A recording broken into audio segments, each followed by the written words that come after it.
Cyberabad police commissionerate పరిధిలో traffic నియంత్రణ, road ప్రమాదాలు జరగకుండా చర్యలు చేపట్టారు పోలీసులు. డీసీఎం, వాటర్ ట్యాంకర్లు, జేసీబీ, ట్రాక్టర్లు వంటి హెవీ వెహికల్స్ ప్రయాణాలపై ఆంక్షలు విధించారు. ఉదయం 7:30 నుంచి 11:30 వరకు, సాయంత్రం 4 నుంచి రాత్రి 10:30 గంటల వరకు సిటీ రోడ్లపై ప్రయాణాలు నిషేధించారు.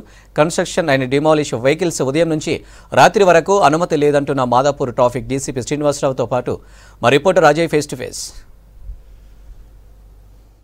సైబరాబాద్ పోలీస్ కమిషనరేట్ పరిధిలో ట్రాఫిక్ సంబంధించి రద్దీని దృష్టిలో పెట్టుకుని కొంతవరకు నిబంధనలు అమల్లోకి తీసుకొస్తున్నారు. సో ఎలాంటి నిబంధనలు అమల్లోకి తీసుకొస్తున్నారు అనేది మాట్లాడేందుకు మనతో పాటు మాదాపూర్ ట్రాఫిక్ డీసీపీ శ్రీనివాసరావు ఉన్నారు. సార్ చెప్పండి, ఎలాంటి నిబంధనలు అమల్లోకి తీసుకొస్తున్నారు?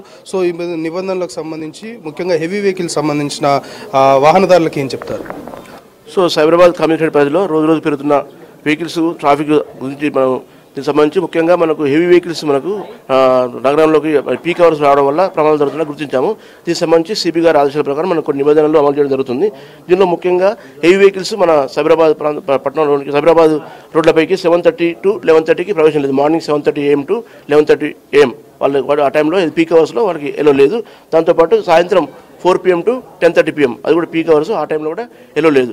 దాంతోపాటు ఏవైనా మెటీరియల్స్ తీసుకుపోయే వెహికల్స్ కానీ ఇలాంటి వెహికల్స్ కన్స్ట్రక్షన్ సంబంధించిన మెటీరియల్ తీసుకుపోయే వెహికల్స్ వీటికి కూడా మనకు మార్నింగ్ 6 నుంచి 10:30 వరకు వాళ్ళకు ప్రవేశం లేదు. ఎట్టి పరిస్థితుల్లో వాళ్ళపైన ఒక చర్యలు తీసుకోవడం జరుగుతుంది ఒకవేళ వస్తే ఆ టైంలో. దాంతోపాటు ఫస్ట్ టైం వాళ్ళు కనుక అధిగమించి ఆ టైంలో మన లోపలికి మన ట్రాఫిక్ సైబరాబాద్ న్యూస్కి వాళ్ళు ఎంటర్ అయితే వాళ్ళపైన ఫస్ట్ టైం ఫైన్ చేయడం జరుగుతుంది. అలాగే మళ్ళీ సెకండ్ టైం చేస్తే వాళ్ళ వెహికల్ సీజ్ చేసి ఆర్టీఏకు సరెండర్ చేయడం జరుగుతుంది. దాంతోపాటు మన దగ్గర మాల్స్ కూడా చాలా ఉన్నాయి. మాల్స్ అలాగే సినిమా హాల్స్ ఇవన్నీ ఉన్నాయి. వీటి చోట కూడా చాలా చోట్ల పార్కింగ్ సౌకర్యం తక్కువ ఉన్నది. పార్కింగ్ సౌకర్యం ఫర్ ఎగ్జాంపుల్ 500 వెహికల్స్ పడే సౌకర్యం ఉంటే 5,000, 10,000 వరకు వెహికల్స్ వస్తున్నాయి. దాన్ని బట్టి ఏమైతుందంటే ఆ పార్కింగ్ ఫిల్అప్ కాగానే మిగతా వాహనాన్ని మన రోడ్డు పైన ఆపుతున్నారు. దానివల్ల కూడా ట్రాఫిక్ జామ్స్ అవుతున్నాయి. దాంతోపాటు ట్రాఫిక్ ప్రమాదాలు జరుగుతున్నాయి. దీన్ని గుర్తించి ఎక్కడైతే పార్కింగ్ తక్కువ ఉండి ఎక్కువ వెహికల్స్ వస్తున్నాయో అట్లాంటి ఎస్టాబ్లిష్మెంట్స్ మనం ఇప్పటికే గుర్తించడం జరిగింది. వాటి గుట్టిగా మనం ఇక్కడ నుంచి మనం నోటీస్ సర్వ్ చేస్తాము. సర్వ్ చేసి మీరు కొత్త టైం లోపల పార్కింగ్ ఏర్పాటు చేసుకోవాలి. అదర్వైజ్ వాళ్ళను మూసేయడానికి కూడా మనం ఎటువంటి చర్యలు తీసుకోవాలో అటువంటి చర్యలు చేయడం జరుగుతుంది. ముఖ్యంగా సైబరాబాద్ కమిషనరేట్ అంటేనే మనకు ముందుగా గుర్తొచ్చేది ఐటీ సెక్టర్ సంబంధించి ఐటీ కారిడార్. సో ఆ పీక్ అవర్స్లో ఎన్ని ప్లేసెస్లో ఎక్కువగా ట్రాఫిక్ జామ్ అనేది జరుగుతుంది కమిషనరేట్ పరిధిలో? మనకు ఓవరాల్గా మన కమిషనరేట్ పరిధిలో 30 చోట్ల బ్లాక్ స్పాట్స్ ఉన్నాయి. అక్కడ ప్రమాదాలు ఎక్కువ జరుగుతున్నాయి. వాటిపైన కూడా మనం ఖచ్చితంగా ఎక్కడ ప్రమాదం జరిగినా మన టీం అక్కడ వెళ్తుంది. వెళ్ళిపోయి ఎందువల్ల అయింది ప్రమాదం, దీనికి ఏం చర్యలు తీసుకోవాలని చెప్పి అదర్ డిపార్ట్మెంట్స్ జిహెచ్ఎంస్ కానీ R&B కానీ వీళ్ళందరూ కూడా వాళ్ళు కలిసిపోతారు. పోయి ఒక టీం పోయి మొత్తం చూసి అక్కడ ఏం చర్యలు తీసుకోవాలి చూసి దాని ప్రకారం చర్యలు తీసుకోవడం జరుగుతుంది. మీరు చెప్పినట్టు మాల్స్ కావచ్చు, లేకపోతే ఇతర థియేటర్స్ కావచ్చు, సో ఇలాంటి ప్లేసెస్లో ఎక్కువగా రోడ్ల పైన అడ్డంగా వాహనాలు నిలుపుతున్న సిచ్యువేషన్, అలాంటి సీన్లు కూడా మనం కమిషనరేట్ పరిధిలో చూస్తుంటాము. సో అలాంటి వారికి మీరు ఏమి హెచ్చరిస్తారో, ఎలాంటి చర్యలు ఉంటాయి? సో ఆల్రెడీ రోడ్ ఎంకరేజ్మెంట్ వల్ల కూడా మనకు చాలా ట్రాఫిక్ జామ్స్ అవుతున్నాయి. అవి కూడా గుర్తించడం జరిగింది. గత ఫస్ట్ నుంచి కూడా మనం ఇది టేకప్ చేసాము. అన్ని చోట్ల ఎక్కడైతే మన రోడ్ ఆక్రమణ కానీ లేకపోతే ఫుట్పాత్ ఆక్రమించే వాళ్ళపైన కూడా చర్యలు తీసుకోవడం జరుగుతుంది. మనం ఇప్పటికే దానికి సంబంధించి 11,000 కేసెస్ ఫస్ట్ నుంచి ఇప్పటివరకు చేసాము.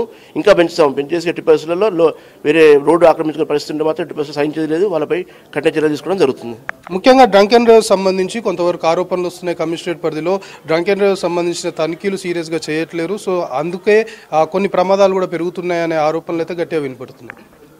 సో మీరు చూసినట్టయితే మన 31st రోజు చూసినట్టయితే మనం మ్యాక్సిమం కేసులు ఏం జరిగింది 13 మన కమిషనరేట్ పరిధిలోనే 1100 కేసులు ఒక రోజు నైట్ 1100 కేసులు వేయడం జరిగింది. మనం కూడా సీరియస్గా చేస్తున్నాం. చాలా ఎక్కువ కేసులు ఇస్తున్నాము.